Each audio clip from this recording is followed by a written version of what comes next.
Ethan had been in dangerous situations before: pirates, con artists, corrupt planetary officials, but nothing compared to this.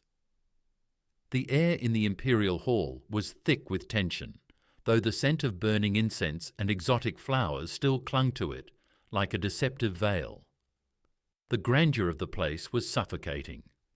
Towering columns of dark-veined stone rose to a ceiling so high it was lost in the shadows, and bioluminescent murals pulsed with slow, rhythmic light along the walls. Hundreds of eyes were on him, some curious, some hostile, but most simply amused. He had made a mistake, a terrible, irreversible mistake. At the centre of it all, seated upon a throne that seemed to ripple like molten metal, was Empress Zath. She was reclining almost lazily, yet there was nothing casual about the way she watched him. Her deep violet skin shimmered under the golden glow of the hall's lights, and her elongated pupils, like slits of molten gold, studied him with something between amusement and calculation. "Repeat that," she said. Her voice was smooth, but beneath it lay something sharp, something dangerous. Ethan's mind raced, trying to piece together how things had spiraled so quickly out of control. He had come to Voria Prime for business, nothing more, a simple trade deal, some high-grade fuel cells in exchange for rare medicinal compounds. But he had underestimated the rigid formality of Voran culture, their unspoken rules, their ceremonies woven so deeply into daily life that a single misstep could mean disaster. And misstep he had.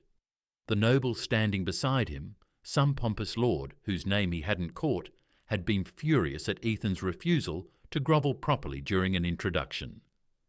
Raised voices, indignant glares, and then suddenly Ethan was on the defensive, trying to smooth things over before his entire deal collapsed. Someone, probably one of the other courtiers, relishing in the spectacle, had leaned in, murmured a phrase in his ear. A formal apology, they had claimed, something to satisfy the offended noble. Desperate, Ethan had repeated it, and now the room was silent. A slow smile spread across Zeeth's lips. "I do not believe you understand what you have just done." Ethan swallowed. It was an apology. Muffled laughter rippled through the gathered nobles. A few leaned in to whisper behind jewelled fans or the elegant folds of their robes. The lord, who had been so insulted, no longer looked offended. If anything, he looked pleased. Zath rose from her throne. Descending the steps with deliberate grace, the Empress moved like a serpent, fluid, unhurried, in absolute control of her surroundings. The room, the people, the air itself seemed to bend to her presence. She stopped just before him. Even though Ethan was tall, she was taller, her presence pressing down on him like an unseen weight. "You have spoken the words of faulty," she murmured, "ancient words, binding words. You have sworn yourself to me." Ethan blinked. His mind refused to process the words at first. I what?" "You swore an oath of eternal service," she continued, almost gently, as though explaining something to a confused child. "To break it would be unwise." His mouth went dry. "There must be a mistake." The smile she gave him was almost pitying. "There is no mistake." A sharp clatter broke the silence, a ceremonial staff striking the marble floor, held by one of the royal adjudicators. The assembled nobles straightened, their amusement fading into solemn acknowledgement. A figure in flowing dark robes stepped forward, an official of some kind, their face partially obscured by a delicate golden mask. "The oath has been spoken," the official intoned, their voice echoing through the vast chamber. "The Imperial Accord recognizes the bond of fealty. Let it be known throughout the court and the stars beyond. Ethan Saul has pledged himself to Empress Galeth. The vow is eternal. It shall not be broken." Ethan's vision tunneled. His heartbeat roared in his ears. This isn't happening. His entire body tensed, fight-or-flight instinct screaming at him to move. to do something. "I didn't mean it," he burst out. "I didn't know what I was saying. You can't seriously expect me to—" Zit raised a single hand. The room stilled instantly. Even the adjudicator fell silent. "Intent is irrelevant," she said smoothly. "You spoke the words. The bond has been sealed." Ethan shook his head in disbelief. "That's absurd. You can't force someone into an oath they didn't understand." Her gaze sharpened.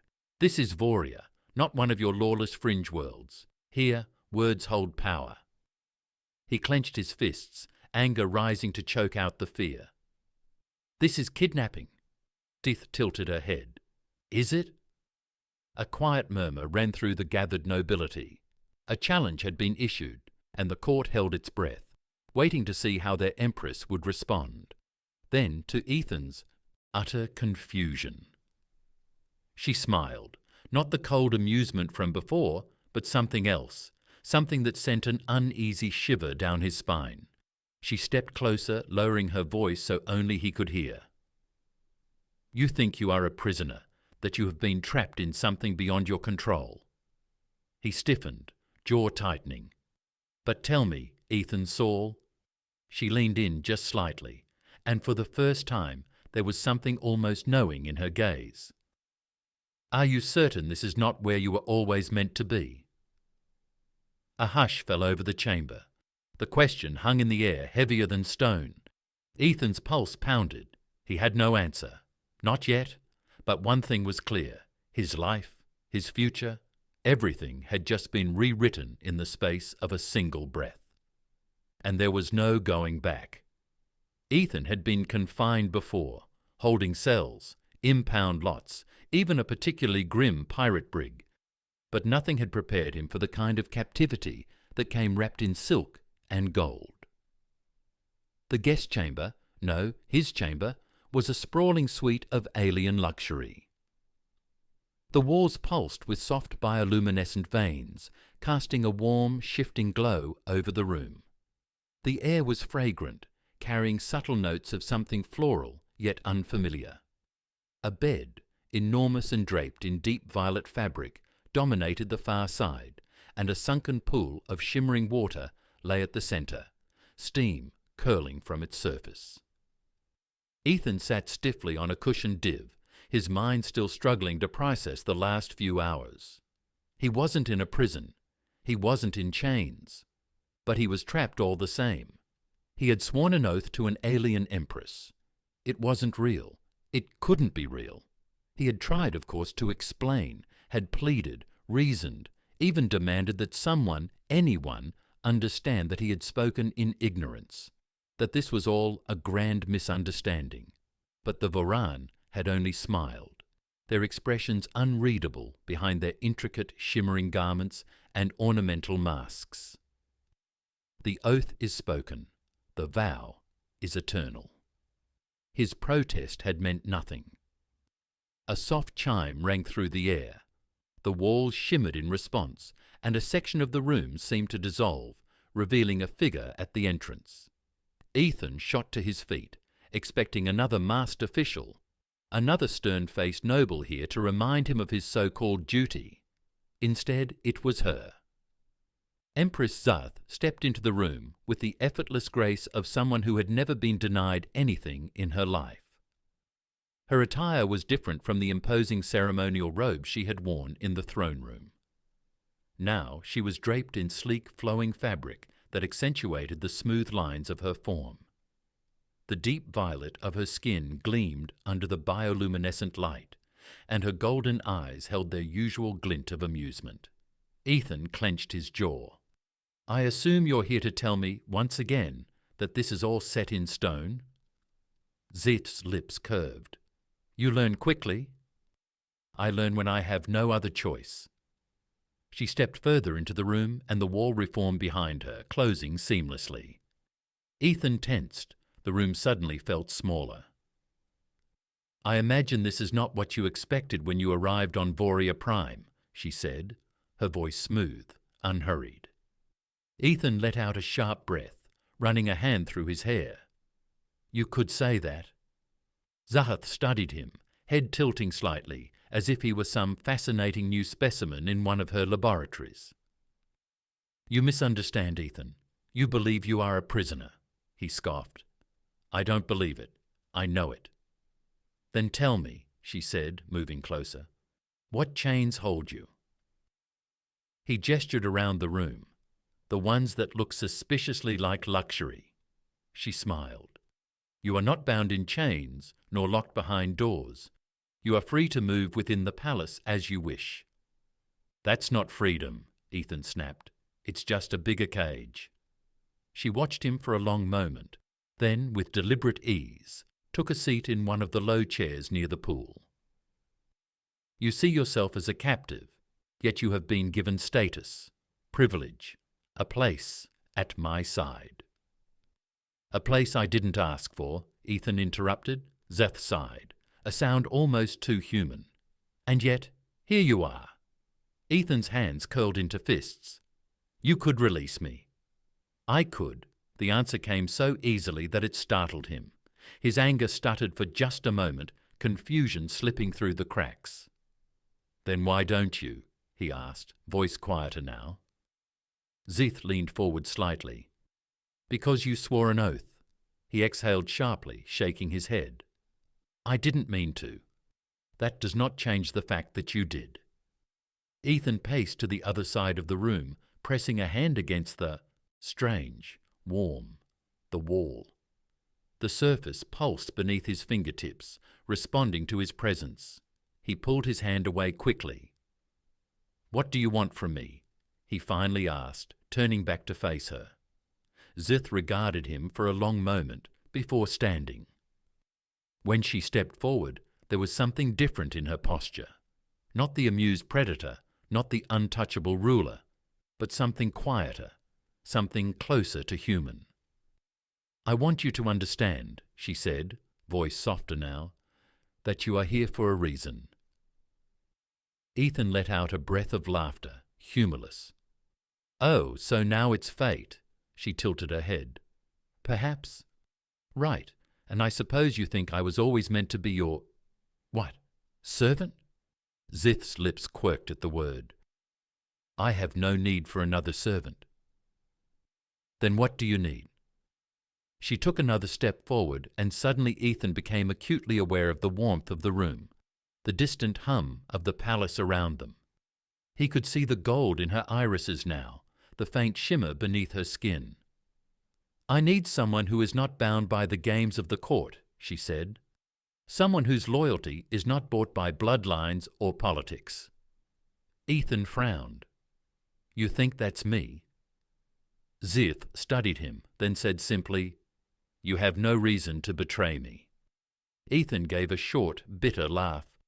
"I have every reason to want to get as far away from you as possible."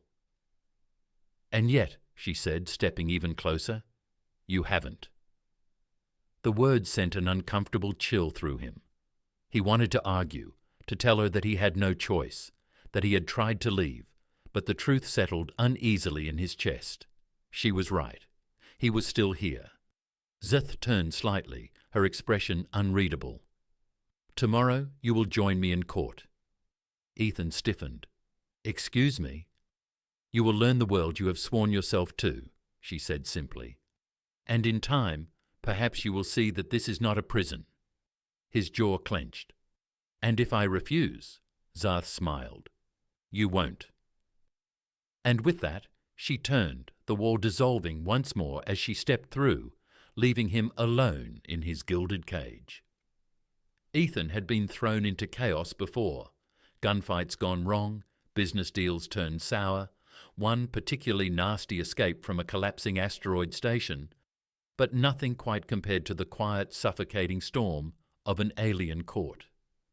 The Imperial Hall was alive with movement, a swirling dance of silk, metal, and sharp-edged words wrapped in velvet tones.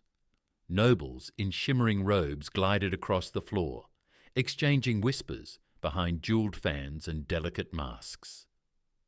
Some turned their golden eyes toward him as he passed, their expressions ranging from curiosity to outright disdain. Ethan didn't belong here. He felt it in every glance, every measured step, every pause in conversation as he walked through the grand chamber at Zitha's side. The Empress moved as she always did, effortless, unreadable, completely in control. Her presence parted the sea of nobility before her, a silent command woven into every motion. Ethan, by contrast, moved like an intruder. It wasn't just the setting, though the vast chamber, with its towering obsidian pillars and floating luminescent banners, certainly didn't help. It was the weight of the situation pressing down on him.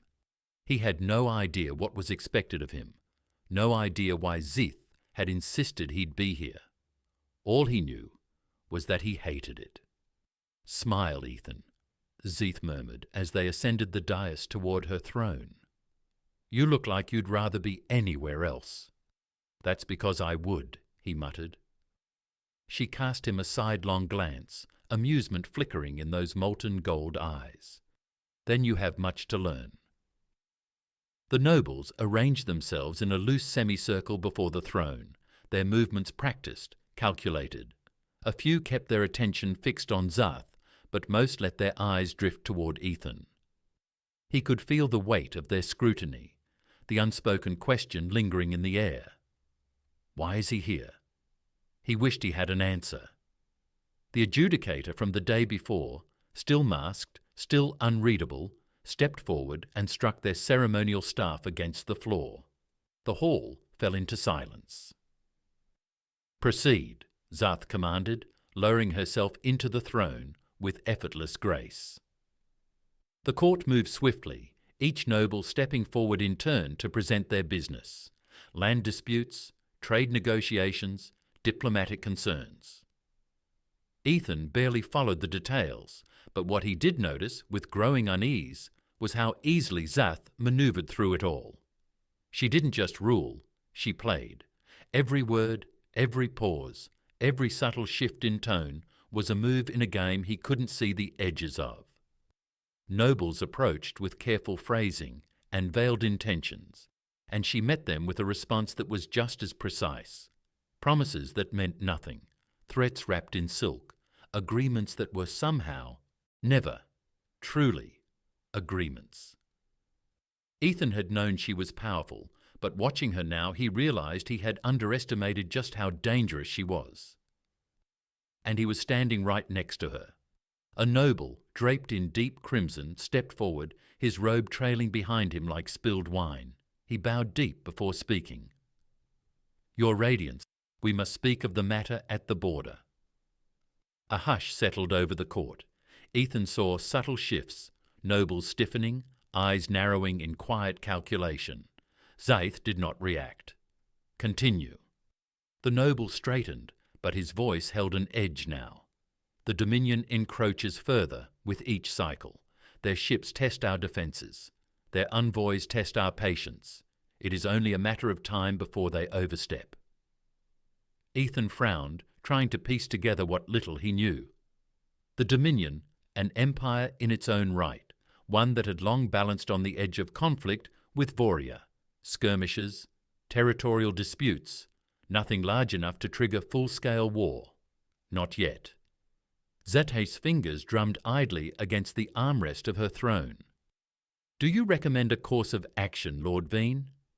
Veen lifted his chin. "We must act before they do. Strength must be met with strength." A murmur rippled through the gathered nobles.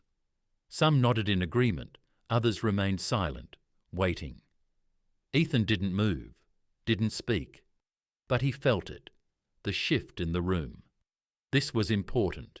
Zith considered the noble before her, and for a moment the air in the chamber seemed to still. Then she turned to him. "Ethan," she said smoothly, "what do you think?" His stomach dropped. The silence that followed was suffocating. Every eye in the chamber locked onto him, some in disbelief, others in barely hidden scorn. Ethan clenched his jaw. He knew what this was. She was testing him, throwing him into the fire just to see if he would burn. His instinct screamed at him to say nothing. This wasn't his world. This wasn't his fight. But Zath was watching him, waiting. So he exhaled slowly and spoke. "I think," he said carefully, "that the Dominion wants you to make the first move." A flicker of something, approval, crossed Zarth's expression. The nobles, however, were less impressed. Veen scoffed. "And what would a traitor know of war?" Ethan met his gaze evenly. "I know a trap when I see one." A few murmurs, some of the nobles exchanged glances. Veen's lips curled in disdain. "And you would have us do nothing? Allow them to take what is ours?" Ethan shook his head. "I'm saying they want you to react, emotionally, to overextend. They push the line because they want you to push back, too hard, and when you do, they'll use it as justification to retaliate." Veen bristled, but Szeth only smiled. "Interesting." Ethan could still feel the eyes on him, the weight of the court's judgment. He wasn't one of them. He never would be. But Szeth had forced them to listen, had forced him to play.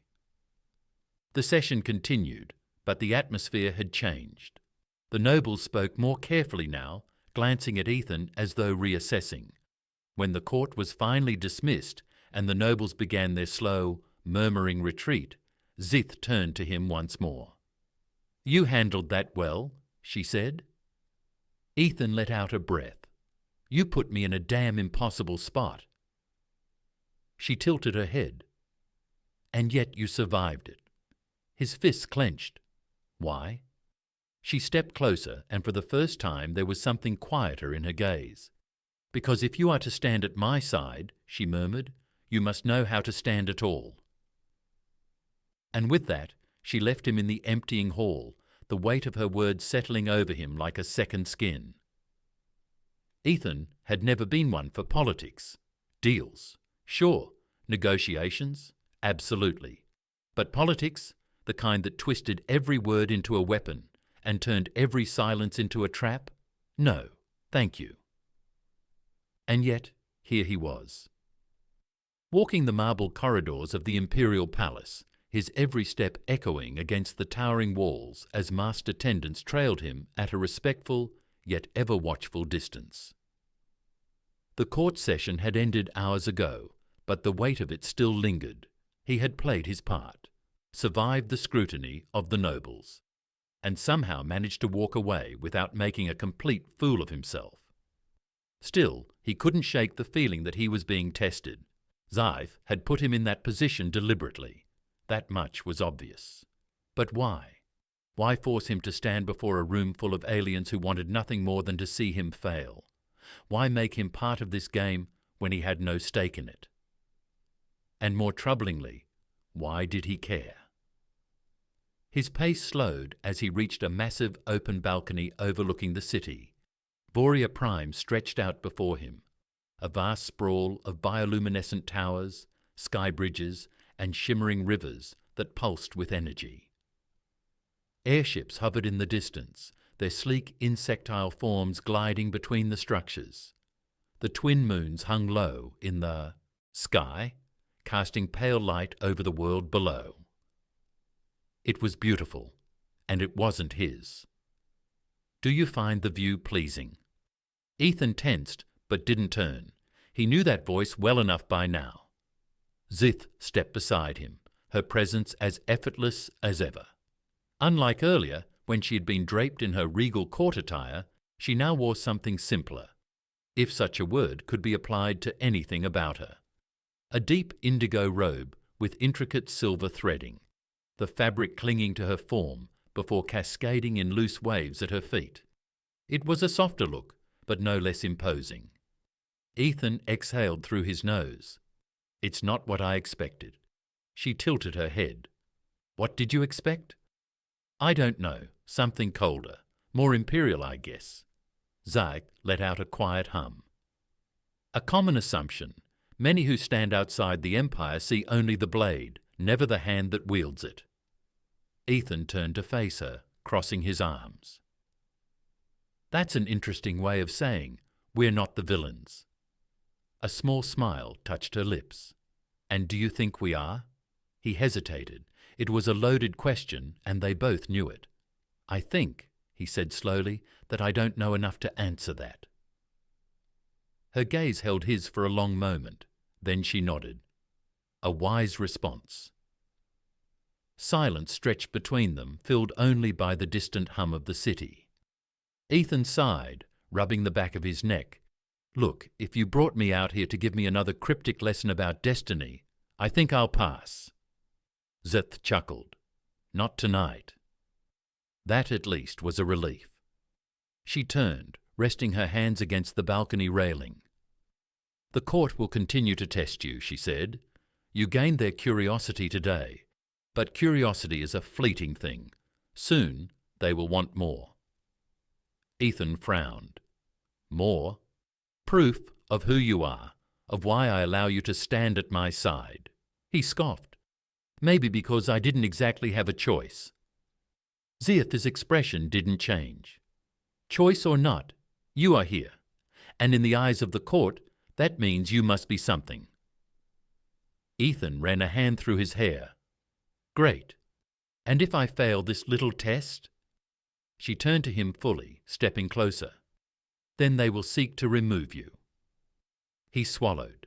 She said it so simply, so matter-of-factly, as if it were just another inevitability.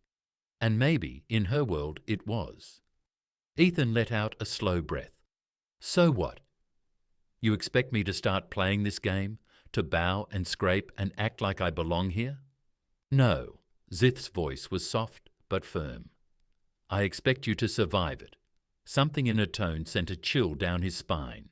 He studied her, searching for any hint of deception. But all he found was that same quiet certainty. She believed in this, in him, and that was almost more unsettling than the alternative. Ethan turned back to the city, gripping the railing. "I don't get you," he admitted. "One minute, you're treating me like a prisoner. The next, you're throwing me into court like I actually matter. What do you really want from me?" Zath was silent for a long moment, then finally she spoke. "I want to know if you will run." Ethan blinked. "What?" She didn't look at him. "You say you do not belong here, that you wish to leave, and yet you remain." His jaw tightened. "It's not that simple." "It never is," she agreed. "But the question remains." Ethan stared at her, at the way the moonlight caught the silver patterns in her robe, at the way her golden eyes seemed to glow against the night. The truth was, he didn't know the answer. He should have been fighting harder to escape, should have been looking for weaknesses, planning his next move. But instead, he had stood in that court. He had argued before nobles who wanted nothing more than to see him gone. He had played the game, and that terrified him more than anything. Zath finally turned to him, her gaze sharp, searching. "When the time comes, Ethan, will you stand?" Ethan exhaled, running a hand through his hair. "Guess we'll find out." A small smile curved her lips. "Yes, I suppose we will." And as she turned and left him alone on the balcony, Ethan couldn't shake the feeling that somehow the game had already begun. Ethan woke to the sound of his name, not shouted, not urgent, just spoken, low and measured. A voice that didn't need to raise itself to command attention. He blinked against the dim golden glow of the chamber's ambient lighting, his brain sluggish as it fought off sleep. He barely had time to register the smooth black marble of the ceiling above him before reality crashed down like a weight against his chest. Right. The palace. The Empress. The oath he had no idea how to break. And the woman standing at the foot of his bed. Thus even half asleep, Ethan felt the shift in the air. There was no mistaking her presence, the quiet authority that clung to her, the way the space itself seemed to realign around her will. She was dressed in dark, flowing robes, silver embroidery catching the low light. No crown, no elaborate regalia, just her. That was almost more unsettling. Ethan scrubbed a hand down his face. "Do you have any idea how unnerving it is to wake up with you just standing there?" Zith arched a brow. You will adjust. That's not comforting. She ignored that, stepping closer. Dress yourself. There is something I wish to show you. Ethan groaned, rolling onto his side. It's the middle of the night. Not on Varan's cycles. That doesn't make it better. Her gaze remained steady. You are wasting time. Ethan sighed through gritted teeth. He knew he wasn't getting out of this. He swung his legs over the side of the bed, rubbing the sleep from his eyes. Fine, just give me a minute. She didn't move, didn't turn away. Ethan exhaled sharply. Privacy? A hint of amusement ghosted across her lips before she turned smoothly and made her way toward the balcony, standing at its edge as she waited. Ethan dressed quickly, muttering under his breath as he pulled on the formal, high-collared tunic he'd been given. It still felt unnatural, too fitted, too regal. But he was getting used to it, too used to it. When he joined her, the night air was cool against his skin, carrying the faint scent of something floral and unfamiliar. All right, he said. What's so important that it couldn't wait until morning? Zith didn't answer. Instead, she gestured toward the edge of the balcony, where a sleek black transport hovered in eerie silence. Ethan's stomach tightened. We're going somewhere, aren't we? Zith gave him a pointed look. He sighed. Yeah, of course we are. The flight was quiet. Zith didn't explain where they were going, and Ethan didn't ask. He just sat in the co-pilot seat, watching as the palace shrank behind them, replaced by the vast sprawl of Voria Prime. The city pulsed beneath them, towers of onyx and glass, bioluminescent streets weaving through them like veins of light. But soon, even that began to fade. They were leaving the city. The landscape shifted, the towering spires giving way to rolling obsidian dunes and vast stretches of untouched terrain. In the distance, jagged mountains rose against the horizon, illuminated by the twin moons. Ethan swallowed. This isn't about court politics, is it? Zith's hands remained steady on the controls. No. Then what is it about? A pause. Then, truth. Ethan frowned but didn't press further. When they finally landed, it was on a narrow plateau, the wind howling against the cliffs. Ethan stepped out cautiously, his boots crunching against the black stone. The air here was thinner, colder, and beyond the edge of the plateau, nothing but a sheer drop into darkness. He turned. If you're about to throw me off a cliff, I'd really appreciate a heads up. Zeth merely stepped past him, her robes catching in the wind. Come. Ethan exhaled through his nose and followed. They walked in silence for several minutes, the only sounds the distant howl of the wind and the faint hum of unseen energy beneath the surface of the stone. And then, without warning, Zith stopped. Ethan nearly ran into her. What? But his voice died as he saw what lay ahead. A ruin. It stretched out before them, half buried in the black stone, towering archways, crumbling pillars, shattered statues of figures he didn't recognize. The architecture was unmistakably ancient, but there was something else, something unnatural about the way the ruins seemed to hum with life, despite their age. Ethan turned to Zath. What is this place? She stepped forward, running a hand along a stone pillar, her expression unreadable. The past. Ethan frowned. That's not an answer. She glanced at him. It is the only one that matters.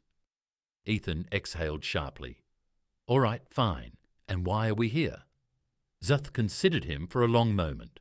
Then she stepped closer, her gaze sharp, deliberate. Because before you decide what you will become, you must first understand what has come before. Ethan opened his mouth, then closed it. You're being cryptic again. A ghost of a smile. You will adjust, Ethan groaned.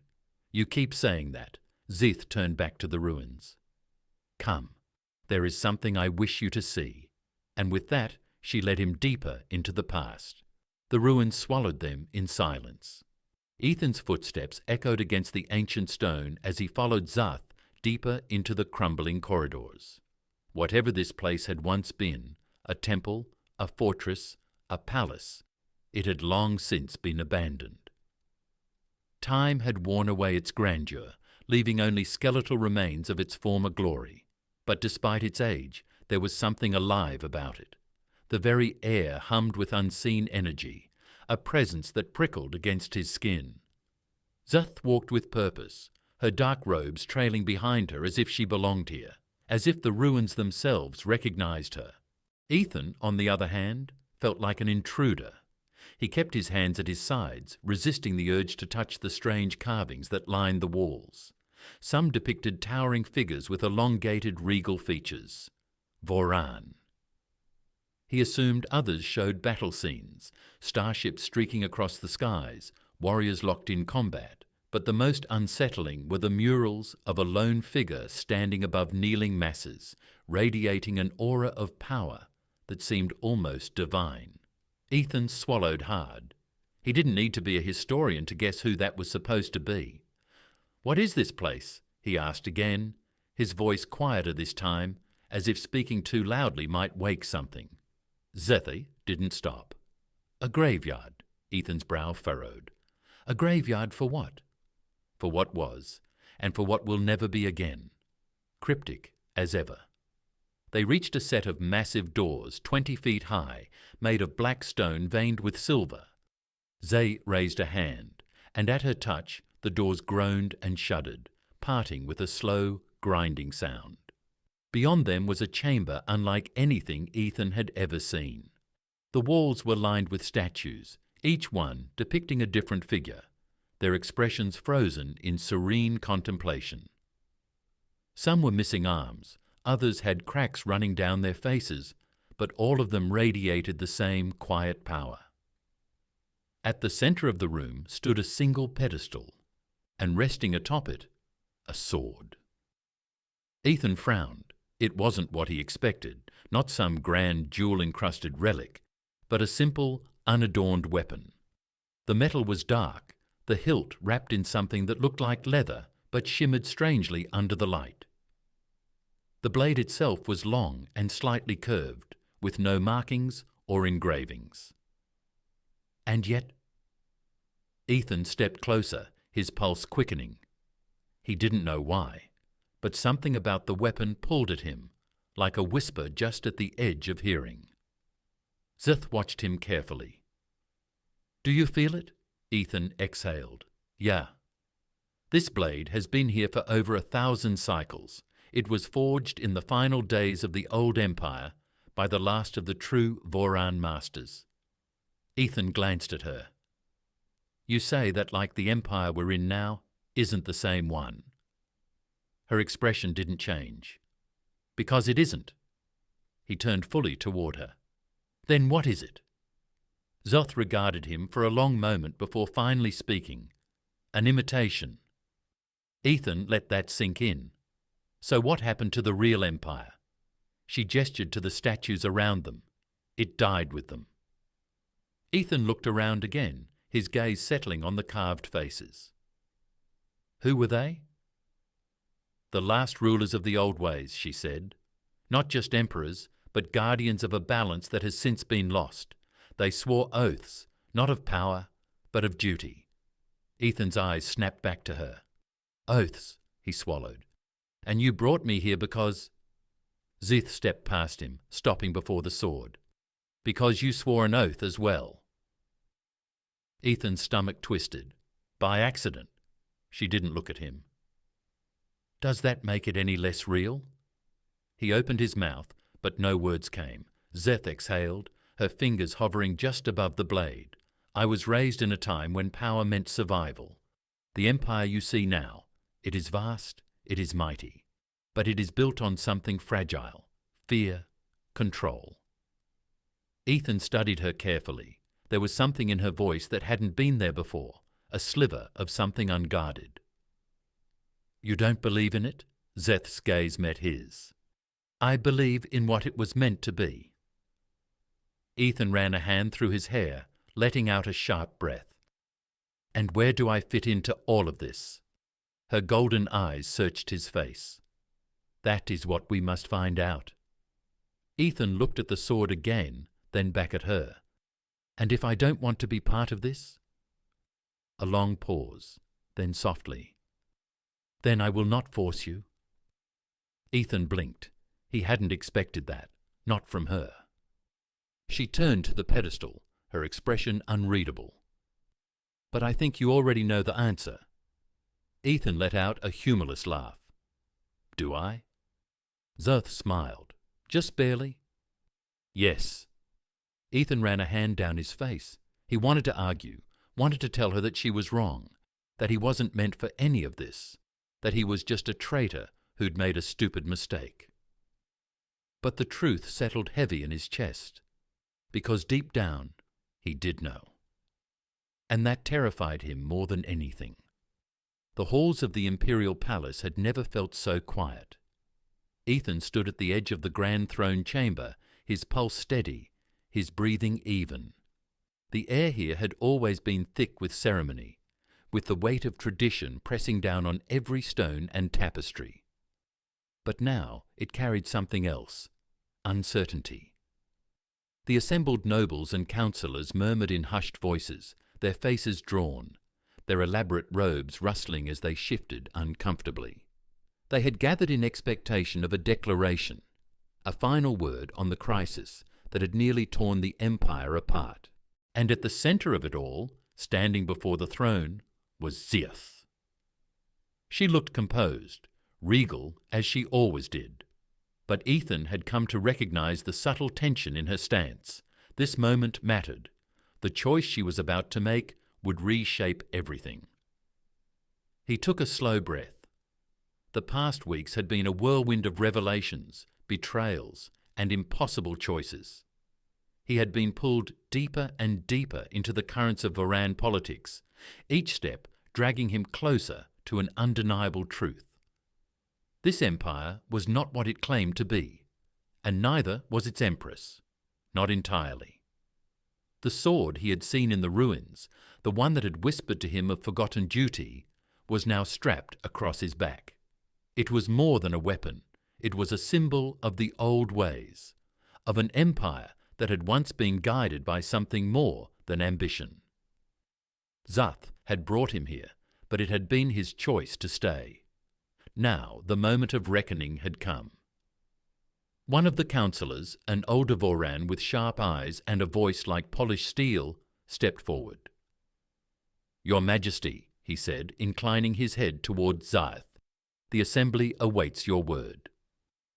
She nodded slowly, her golden gaze sweeping over the room. Then she spoke. "This empire was built on fear," she said, her voice carrying through the chamber.